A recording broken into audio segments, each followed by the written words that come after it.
અતિ પ્રવૃત્તિ અને અતિ નિવૃત્તિ બે દુઃખદાયક છે. વધારે પ્રવૃત્તિ કરવી એ પણ દુઃખદાયક છે, અને વધારે નિવૃત્તિ ભોગવવી એ પણ દુઃખદાયક છે. યંગ જનરેશનની અંદર લોકોને એટલો બધો પૈસો કમાવાનો પેલો હોય, શોખ હોય, જોબ કરવાનો, આ તે કંઈક મહત્વાકાંક્ષાઓ હોય, આ કરી લેવું છે, તે કરી લેવું છે. અતિ અને હોવો જ જોઈએ યંગ જનરેશનની અંદર, પણ અતિની કોઈ ગતિ નથી, એવું કહેવાય છે ને કાઇન્ડ ઓફ.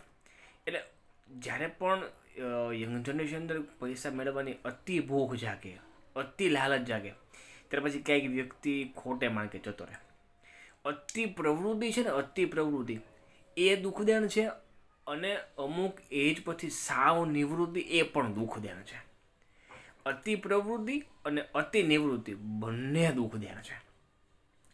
માટે પ્રવૃત્તિ કરી યંગ જનરેશનમાં પૈસા કમાવા, નોકરી ધંધો, જોબ, બિઝનેસ બધું કરવું, એની કોઈ વાંધો નથી, પણ અતિ ન કરવું.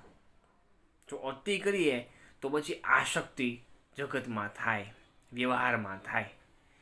જો બધું કરવાનું ભાઈ, રૂપિયા કમાવાના, ઘર કરવાનું, ગાડી લેવાની, બધું, પણ આસક્ત તો ન જ થવાય કોઈ પણ જગ્યાએ. Is it? જો આસક્ત થઈએ તો આપણને આપણા જ મોક્ષમાં વિઘ્ન થાય.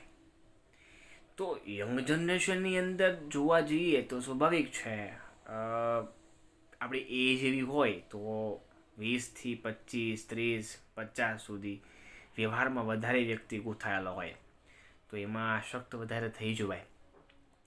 તો એજની અંદર પણ અમુક સમયાંતરે ભજન કરવું, નિયમ પાળવા, મહારાજનો વૃત્તિ રાખવી, ભજન કરવું, શાસ્ત્રોનું વાંચન કરવું, આત્મા અનાત્માની વ્યક્તિ જ્ઞાન રાખવું, બધું તો કરવું જ પડે.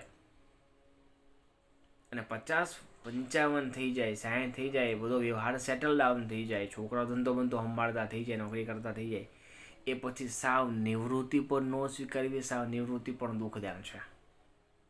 સાવ નિવૃત્તિ પણ દુઃખદાયક છે.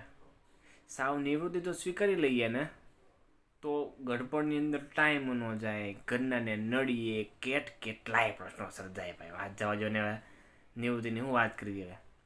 પણ નિવૃત્તિ એવી ભોગવવી કે નિવૃત્તિમાં આત્મશ્રેયનું વધારે થવું જોઈએ. સ્વામીની વાતો બહુ વાત સુંદર લખી. સ્વામી કે 50 થાય ને પછી તો સાધુના મંડળની ભેગા જઈ અને ભજન કરવું, આવું સ્વામીની વાતો લેખો સ્વામીએ. એવું કદાચ ન કરી શકીએ, પણ એવું તો કરવું જ. તે નજીકમાં કંઈક એવા મંદિરો હોય ત્યાં કનેક્શનમાં રહેવું, તેની મોટી સેવા કરવી, અને ત્યાં રહેવું, ટાઈમે રોટલા ખાવા ઘરે જવું. નિવૃત્તિ આ 60, 55, 60 પછી બધું સેટલ ડાઉન થઈ ગયા પછીની વાત છે. સો what I mean to say is કે ભાઈ અતિ નિવૃત્તિ અને અતિ પ્રવૃત્તિ આ બંને દુઃખદાયક છે. માટે બે ક્યારેય ન ભોગવવી. અતિ પ્રવૃત્તિ પણ ન કરવી અને અતિ નિવૃત્તિ પણ.